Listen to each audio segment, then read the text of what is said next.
நல்லாட்சி புரிகின்ற இந்த மண்ணிலே இருந்து தமிழ்கடவுள் முருகப்பெருமான் வீட்டிலிருந்து அருள்வாளிக்கும் திருப்பரங்குன்றம் மலையிலே இருந்து என்னுடைய மானசீகமான வீர வணக்கத்தை உறுதியாக்கி கொள்கின்றேன். ஒரு அற்புதமான இந்த நிகழ்ச்சி நம்முடைய குருமகா சன்னிதானம் சுயம்பு தேவேந்திர மடாதிபதி அவர்கள், அக்கா மல்லத்தியார் அவர்களும், இங்கே குழுமியிருக்கின்ற ஒட்டுமொத்த உறவுகளும் ஒரு இடத்திலே கூடியிருக்கிறோம் என்று சொன்னால் உண்மையிலேயே ஒரு அற்புதமான இந்த மாநாடு எல்லா சமுதாயத்திலுமே எனக்கு சலுகை வேண்டும், எனக்கு சலுகை வேண்டும், 10% வேண்டாம், 20% வேண்டும், 30% வேண்டும் தான் போராட்டம் பண்ணலாம். இந்த நாட்டிலேயே இந்திரகுலம் தான் எனக்கு சலுகை வேண்டாம், தன்மானம் வேண்டும் என்று ஒரு குடும்பம் இந்த நிகழ்ச்சி எல்லாரும் நாடு முழுக்க எனக்கு என்னென்னமோ சலுகை வேணும்னு சொல்றான். எனக்கு சலுகை வேண்டாம், எங்களுக்கு தன்மானம் தான் வேண்டும். பேரூர்ல தேர்வு ஓடுறது நாம தான், உணவு செய்யறது நாம தான். அவினாசி லிங்கேஸ்வரர், அவனாசி காசி போகாதவங்க அவனாசியில் இருக்கிற லிங்கேஸ்வரர் கோயிலுக்கு கூட காசி போனதுக்கான ஒரு உறுதி சொல்றாங்க. அப்படி அவினாசி லிங்கேஸ்வரர் தேரை நாம தொட்டாதான் தேர் ஓடும்.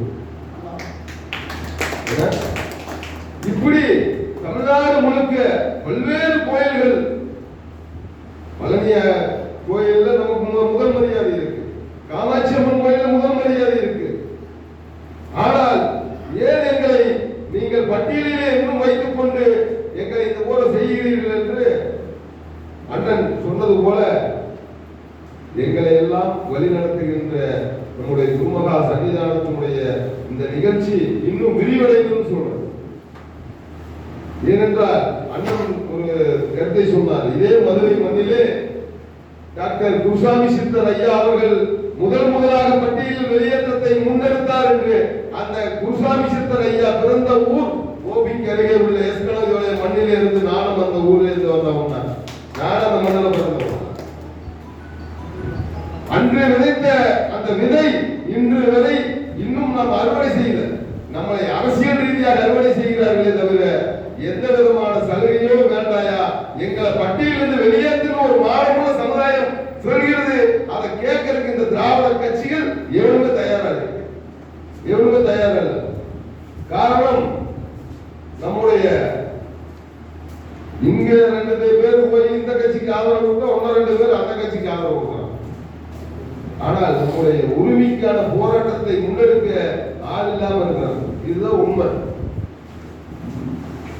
இந்த வருகின்ற சட்டமன்ற தேர்தலில் இப்ப சொன்னா என்ன சொல்லுவாங்க, எலெக்ஷன் முடிஞ்சோடனே பண்ணிடலாமா? என்ன பண்ணிடுவான்? அவன் ஒன்றும் பண்ண போறதில்லை எந்த கட்சியுமே. இதற்கு மக்கள்கிட்ட ஒரு விழிப்புணர்வு இருந்தா மட்டும்தான் அந்த விழிப்புணர்வு எங்க எடுபடுதா வருகின்ற சட்டமன்ற தேர்தலிலே நாம எந்த கட்சியும் நமக்கு எதிரானவர்கள் அல்ல, எந்த கட்சி ஆதரவானவர்களும் அல்ல. மத்திய அரசு இதை செயல்படுத்தும் சொல்லியாச்சு. கடந்த ஆட்சியில எடப்பாடியா இருக்கிற போது அதை செயல்பட்டு இருக்கலாமே, செயல்பட முடியல. அடுத்து திராவிட கட்சி ஸ்டாலின் வந்தார் முதல்வரா, அப்ப ஏதாவது பண்ணாரா? ஒண்ணும் பண்ணல. ஏன்னா நம்மளை எல்லாமே முக்காலாக தான் முயற்சி பண்றான். காரணம் என்னன்னா, நாம சாதாரணமான சமுதாயம் அல்ல. இந்த தேசத்திலேயே முதலாக மனிதனை உண்டாக மாறிய தளபதி சுந்தரலிங்கனார் குடும்பம் பிறந்த மண்ணிலே பிறந்தவர்கள் நம்ம, சும்மா கிடையாது. நாம் ஒண்ணு ஏற்றப்பச்சையெல்லாம் இல்லை. ஆனால் இந்த மண்ணுக்கு சொந்தக்காரனா நினைக்காம பிச்சைக்கார மாதிரி நம்மளை நடத்தலாம். இதுதான் பிரச்சனை. ஏன்னா நீங்க ஒரு பிரச்சனையாச்சுன்னு வச்சுக்கோங்க, ஒருத்தர் என்ன பண்ணுவானா, ஒரு அடி அடிச்சுட்டா அவங்க அம்மனு அடி வாங்கிட்டு போயிடுவான். நாம அப்படி இல்லை. ஒரு அடி அடிச்சுட்டா நம்ம 10 அடி அடிக்காம ஒரு மாசம். ஏன்னா இது நம்முடைய ரத்தத்திலே ஊறியது. இதுதான் பிரச்சனை. உங்க மேடையில் ஏற்றிட்டா அடுத்த நாள் அந்த மேடையில அடுத்து எவன் ஏற்றினாலும் அவன் இருக்க முடியாதுன்னு அவன் நினைக்கிறான். அதனால இந்த சமுதாயத்தை இன்னும் பின்தங்கிய சமுதாயமாக ஒவ்வொரு ஜாதியும் என்ன சொல்லுது,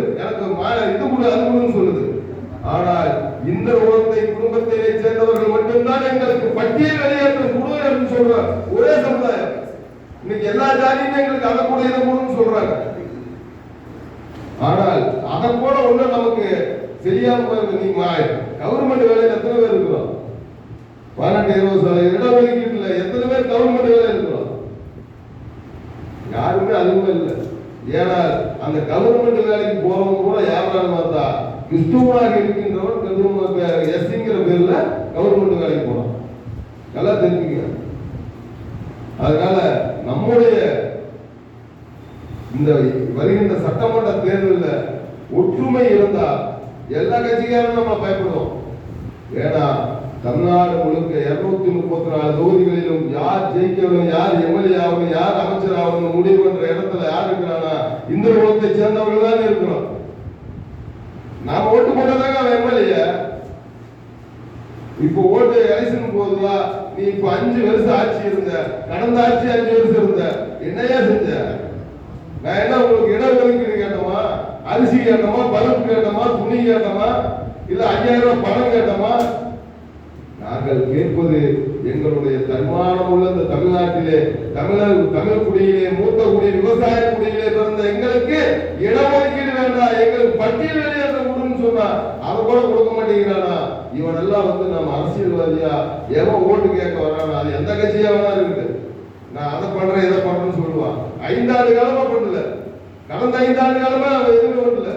ஆனால் நம்முடைய மக்கள் இன்னும் வரைக்கும் கிராமமாக இந்த பட்டியல் வெளியேற்றத்தை முன்னெடுத்து பல்வேறு சமூக சங்கங்கள் ஜாதி சங்கங்கள் எல்லாம் போராட்டம் பண்றாங்க. ஆனால் இது வரைக்கும் எதுவுமே கிடைக்கிறது இல்லை. இது வருகின்ற சட்டமன்ற தேர்தலை கருத்தில கொண்டு நீ எங்களுக்கு இந்த கோரிக்கை ஏன் செய்யல? நீ அடுத்த மாதிரி செஞ்சு எப்ப செய்ய போற? நீ எப்ப ஜெயிக்க போற? எப்ப செய்ய போற? டெல்லியிலே ஒரு உத்தரவு போடுறா, தமிழ்நாட்டில் இருக்கிறவங்க கேட்க மாட்டேங்கிறான். ஏயா பிரதமர் சொன்ன கேட்க மாட்டாங்க. இங்க இருக்கிறத பிரதமர் உடனே முன்னெடுத்து இதெல்லாம் செய்யணுங்கிற. அதனால நம்முடைய சுவாமிகளுடைய போராட்டமும் இந்த மாநாடும் அக்காவுடைய வழிகாட்டுதலும் பெரும் வெற்றி அடைய வேண்டும். ஏனென்றால் உலகுக்கே சோறு போட்ட சமுதாயம், உலகுக்கே நெல்லை விதைத்த சமுதாயம் பட்டியல் வெளியேற்றத்தை முன்னெடுக்கிறது என்று சொன்னால் அதற்கு எல்லா கட்சிக்காரும் ஆதரவு கொடுக்கணும்னு சொல்லி வாய்ப்புக்கு நன்றி கூறி வெளியேறுகிறேன். நன்றி, வணக்கம்.